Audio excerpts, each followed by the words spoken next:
21 जुलाई की तारीख नोट कर लीजिए। एनडीए की पार्लियामेंट्री पार्टी की मीटिंग होने वाली है। पूरा एनडीए एक साथ दिखेगा। एनडीए के एक एक सांसद को इस मीटिंग में बुलाया गया है। इस मीटिंग की अध्यक्षता प्रधानमंत्री नरेंद्र मोदी करेंगे। एनडीए में इस वक्त 298 सांसद हैं और मीटिंग में उन सांसदों को भी बुलाया गया है जो तब तक एनडीए में शामिल हो जाएंगे। जैसे उद्धव ठाकरे की शिवसेना से टूटकर आए 6 सांसद, ममता बनर्जी की पार्टी से टूटकर आए 20 सांसद। जुलाई के चौथे हफ्ते में सरकार डीलिमिटेशन बिल ला सकती है। इसे लोकसभा से पास कराने के लिए सरकार को 360 सांसदों का समर्थन चाहिए। अप्रैल के महीने में यही बिल आया था, लेकिन बिल पास नहीं हो पाया, गिर गया। मोदी सरकार के पास 360 सांसद कैसे आएंगे, किस किस पार्टी से बात चल रही है, कौन कौन से दल टूटने वाले हैं, कौन कौन से दल पूरा ही एनडीए में मर्ज हो जाएंगे, पूरी रिपोर्ट आपको दिखाते हैं। अब की बार नरेंद्र मोदी 360 के पार। आप सोचेंगे कैसे? नरेंद्र मोदी और अमित शाह ने 2026 में ही 2029 का प्लान बना लिया। आप पूछेंगे कैसे? मोदी ने अप्रैल 2026 में ही चेतावनी जारी कर दी थी। जुलाई 2026 में मोदी विपक्ष के खेमे में भूकंप लाने जा रहे हैं। जो पाप विपक्ष ने किया है, इसकी उन्हें सजा जरूर मिलेगी। ये देश के संविधान के अपराधी हैं। मुझे व्यक्तिगत तौर पर आशा थी कि कांग्रेस अपनी दशकों पुरानी गलती सुधारेगी। कांग्रेस अपने पापों का प्रायश्चित करेगी। इन टीएमसी ने भी ये मौका गंवा दिया। सपा भी इसमें चूक गई। हमारा हौसला भी बुलंद है, हमारी हिम्मत भी अटूट है और हमारा इरादा भी अड़िग है। सिर्फ वक्त का इंतजार है। कल हमारे पास संख्या बल नहीं था, लेकिन इसका मतलब ये नहीं है कि हम हार गए। हमारा आत्मबल अजेय है। हमारा प्रयास रुकेगा नहीं, हमारा प्रयास थमेगा नहीं। हमारे पास आगे भी और मौके आएंगे। नरेंद्र मोदी जिस वक्त का इंतजार कर रहे थे, वो वक्त आ गया है। नरेंद्र मोदी जिस संख्या बल की बात कर रहे थे, वो संख्या बल भी अब मोदी के साथ आ चुका है। नरेंद्र मोदी जुलाई में किस मौके की तलाश में है? किस संख्या बल के दम पर कांग्रेस को 440 वोल्ट का झटका देने वाले हैं? यह समझने के लिए 90 दिन पीछे जाना पड़ेगा। 17 अप्रैल 2026 को डीलिमिटेशन के लिए लाया गया संविधान का 131वां संशोधन बिल तब पास नहीं हो पाया था। उस वक्त 298 वोट पक्ष में पड़े थे और 230 वोट विपक्ष में पड़े थे। मत विभाजन इस प्रकार है: हाँ 298 298, ना 230 230। अप्रैल 2026 में बिल असफल हो गया क्योंकि संवैधानिक संशोधन के लिए 2/3 बहुमत चाहिए होता है और कांग्रेस, डीएमके, समाजवादी पार्टी, एनसीपी, शरद पवार, शिवसेना, यूबीटी जैसी पार्टियों ने नरेंद्र मोदी को धोखा दे दिया, बिल पास नहीं होने दिया। उस दिन संविधान के 131वें संशोधन बिल को पास कराने के लिए 528 में से 2/3 यानी करीब 352 वोट चाहिए थे, लेकिन मोदी सिर्फ 298 वोट ही हासिल कर पाए। तब नरेंद्र मोदी को 54 सीटें कम पड़ गई। मगर अब मोदी एक नया दांव खेल रहे हैं। विपक्ष के पुराने धोखे से सबक ले चुके हैं। नरेंद्र मोदी की सरकार सोमवार से शुरू हुए मॉनसून सत्र में एक बार फिर से डीलिमिटेशन बिल लाने जा रही है और इस बार मोदी की तगड़ी तैयारी है, क्योंकि अब की बार बिल गिरने के लिए नहीं, पास होने के लिए आ रहा है। और इसके लिए मोदी ने जरूरी नंबर इकट्ठा कर लिए हैं। संसद का मॉनसून सत्र शुरू होने से पहले, डीलिमिटेशन बिल आने से पहले मोदी का नंबर 360 के पार जा चुका है। अब आप सोचेंगे 90 दिन पहले 298 पर अटकी मोदी सरकार अचानक से 360 के पार कैसे पहुंच गई है? तो इसका जवाब देख लीजिए। मोदी के पास 298 तो पहले से ही है। इसमें टीएमसी से अलग होकर एनसीपीआई में शामिल हुए 20 सांसद जोड़ दीजिए, शिवसेना यूबीटी से अलग होने वाले 6 सांसद जोड़ दीजिए, एनसीपी शरद पवार के 8 सांसद जोड़ दीजिए, यहां पर एनडीए 332 पर पहुंच जाती है। इसके अलावा डीएमके के 22, वाईएसआरसीपी के 4 और शिवसेना यूबीटी के 3 सांसद भी डीलिमिटेशन बिल पर मोदी सरकार का साथ दे सकते हैं। 332 प्लस 29 को जोड़ लिया जाए तो टोटल नंबर पहुंच जाता है 361 पर। यानी बिल के समर्थन में 2/3 वोट पड़ने का रास्ता अब साफ हो चुका है। मॉनसून सत्र में मोदी सरकार डीलिमिटेशन बिल पर कुछ नया लेकर नहीं आ रही है। बिल सेम टू सेम वही है जो अप्रैल में आया था। सेम चीज रिपीट हो रही है। फर्क सिर्फ इतना है कि इस बार अमित शाह 50% की गारंटी वाले फुल प्रूफ प्लान के साथ बिल लाने जा रहे हैं। वही गारंटी जो 17 अप्रैल 2026 को अमित शाह ने लोकसभा में खड़े होकर दी थी। कहा था कि अगर गारंटी चाहिए तो 1 घंटा सदन बंद करो, अभी ऑफिशियल अमेंडमेंट लेकर आता हूं। अगर इस बिल का विरोध करने का कारण 50% लिखित में चाहिए तो 1 घंटा सदन बंद कर दिए, मैं ऑफिशियल अमेंडमेंट लेकर आता हूं मान्यवर, मगर बिल पारित करने का वो वादा करते हैं। अब वेणुगोपाल जी बताए क्या बिल पारित करेंगे? याद कीजिए, अप्रैल 2026 में इसी 50% वाले क्लॉज को लेकर तमाम विपक्षी पार्टियों ने इतना हंगामा खड़ा किया था कि बिल पास ना हो सका। मगर डीलिमिटेशन बिल पर संसद में चर्चा से पहले भी कुछ हुआ था। 15 अप्रैल 2026 को सर्वदलीय बैठक हुई थी, जिसमें विपक्ष ने हर राज्य की लोकसभा सीटों की संख्या 50% बढ़ाए जाने की बात कही थी और डीलिमिटेशन को संवैधानिक सुरक्षा के साथ समर्थन का हिंट दिया था।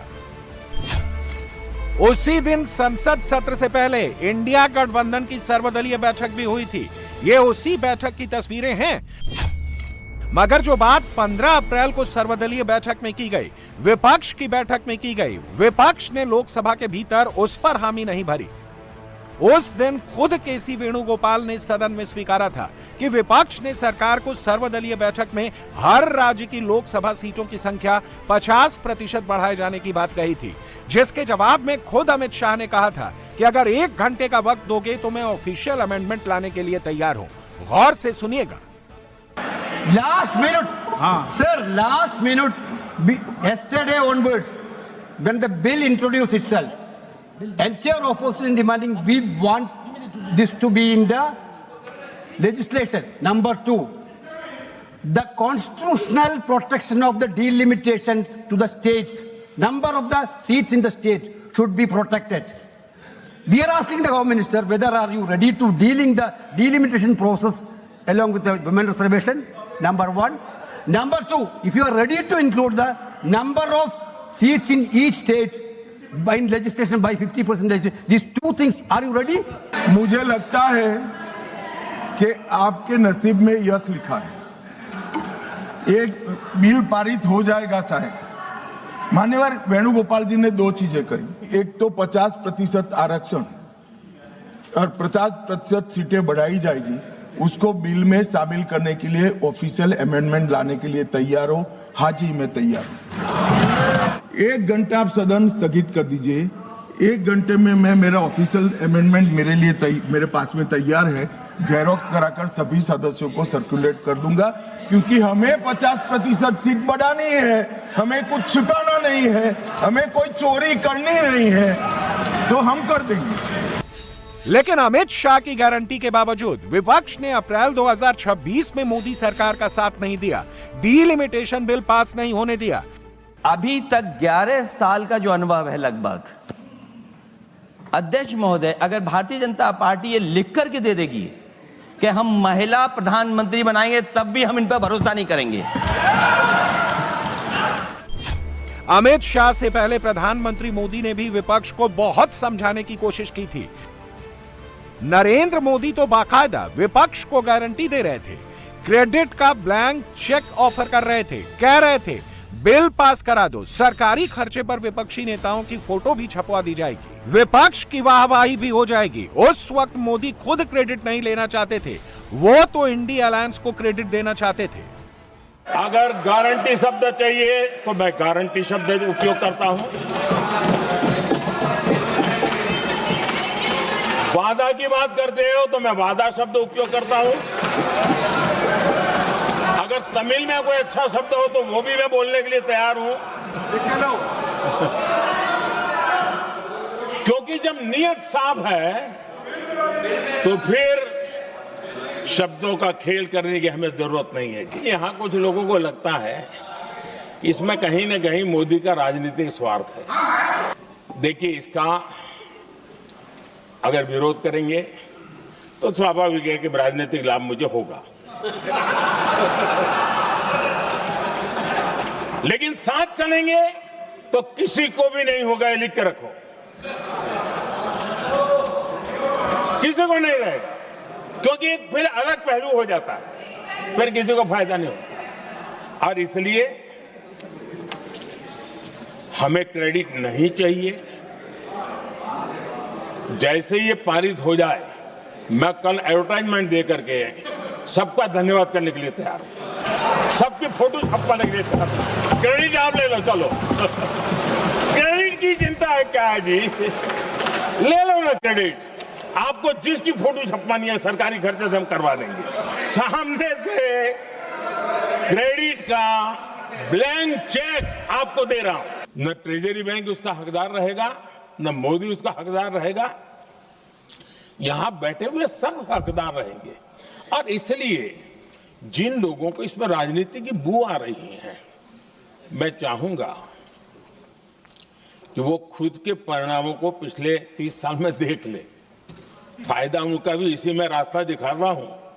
इसी में फायदा है कि जो नुकसान हो रहा है उससे बच जाओगे। और इसलिए मैं समझता हूं कि इसको राजनीतिक रंग देने की जरूरत नहीं है। नरेंद्र मोदी ने विपक्ष को अप्रैल में ही समझाया था कि गलती मत करो, बिल का समर्थन करो, सियासत मत करो, बिल का साथ दो। विपक्ष नहीं माना, विपक्ष ने पश्चाताप नहीं किया। मोदी तो मुफ्त का क्रेडिट भी दे रहे थे, विपक्ष ने वो लेने से भी मना कर दिया, सिर्फ भ्रम फैलाने का काम किया।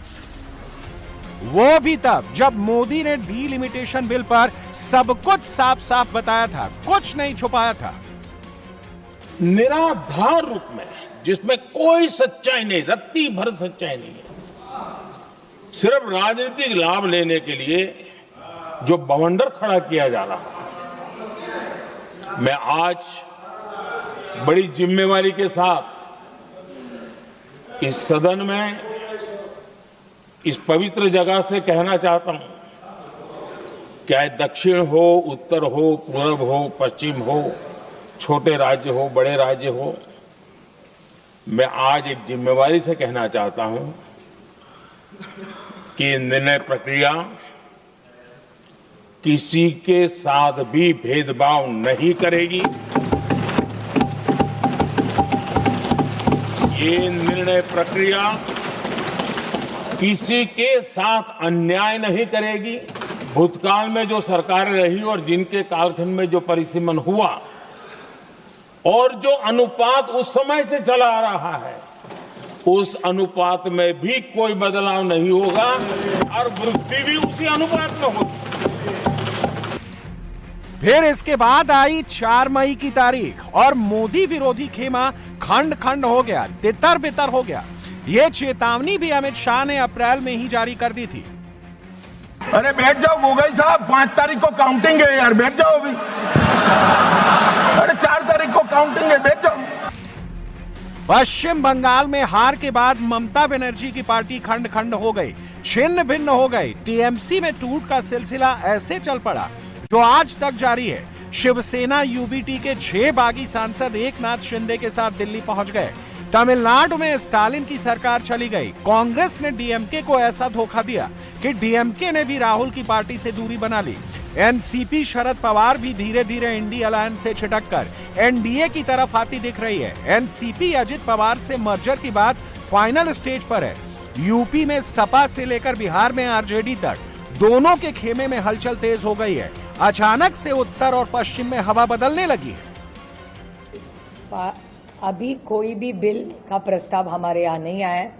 कोई भी चर्चा डिलिमिटेशन के बारे में ना हमने किसी से की है, ना किसी ने हमसे की।